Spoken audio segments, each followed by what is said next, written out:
Good morning, everyone. My name is Dr. Ambar Dubey. I'm a second-year postgraduate resident at Shankar Nethralaya, Chennai, and today I'm going to present a case report on linear nevus syndrome. Linear nevus syndrome, also called as epidermal nevus syndrome or Jadrosar's sebaceous nevus syndrome, is a rare genetic disorder. Nevus sebaceous shows an incidence rate of 1 in 1,000 live birth, presenting isolated or as part of a syndrome. It shows no gender predilection, and it can present with an array of ocular, CNS, skeletal, urogenital, and cardiovascular abnormalities. This is a case report of a 10-year-old boy who presented to our OPD. He was a known case of seizure disorder. He had a normal birth history and uneventful pre- and postnatal period. His developmental milestones were up to date. On examination, we noted a nevus sebaceous on the right side of the face, along with alopecia areata patches over the right parietal region, an upper lid coloboma with neurofibroma-like mass, along with cryptophthalmos was noted in the right eye, and a small pink, mobile, non-tender swelling was noted over the upper bulbar conjunctiva in the left eye. His best corrected visual acuity was 6/18, and he presented with a gaze-evoked nystagmus. On fundus examination revealed a subtle peripapillary cartilage causing yellowish-orange discoloration, which was confirmed on ultrasound B scan and A scan as hyperreflective echos. An MRI was done, which revealed sphenoid dysplasia and posterior coloboma of the right lobe, thickened third, fourth, sixth, mandibular division of the fifth cranial nerve, a lipocorystoma of the right CP angle, a small pineal mass was noted, along with hypoplastic internal carotid artery and hemiatrophy of the brain. A right upper lid reconstruction was done and debulking of the lesion, and the specimen was sent for histopathological examination.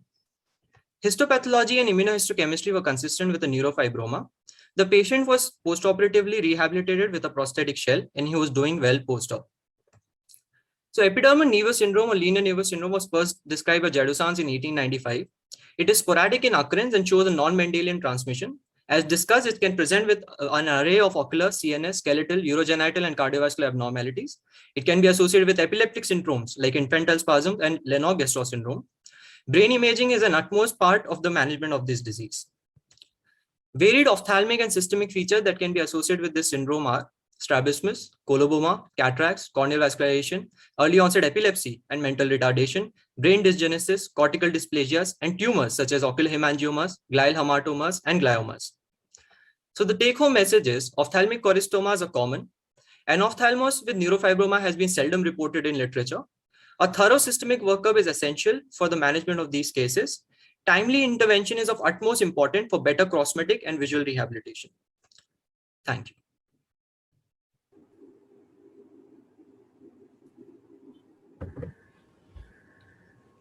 Which immunohistochemistry stain you have used? Yes, thank you for your question. Sir, S100 was used. It is strongly positive for neurofibroma cases. What other manifestations of neurofibroma in orbit and eye? Sir, it can present with schwannomas, schwannomas, gliomas. What was your differential diagnosis? Sir, my differential diagnosis were other forms of organoid nevus syndrome like keratinocytic epidermal nevus, phakomatosis. It could have been, they were nevus, otherwise skin tag can be associated with similar oculocerebral cutaneous features, can be associated with Deleman syndromes. And what about the anterior segment examination? Sir, anterior segment examination, right eye had a cryptol, left eye had a faint nebular corneal opacity on slit lamp examination. Other rest of the features were within normal limits. Sir. What you expect? Sir, we can expect cataracts in these cases, corneal neovascularization in these cases, plus strabismus, sir. Strabismus examination, we can expect strabismus. Thank you.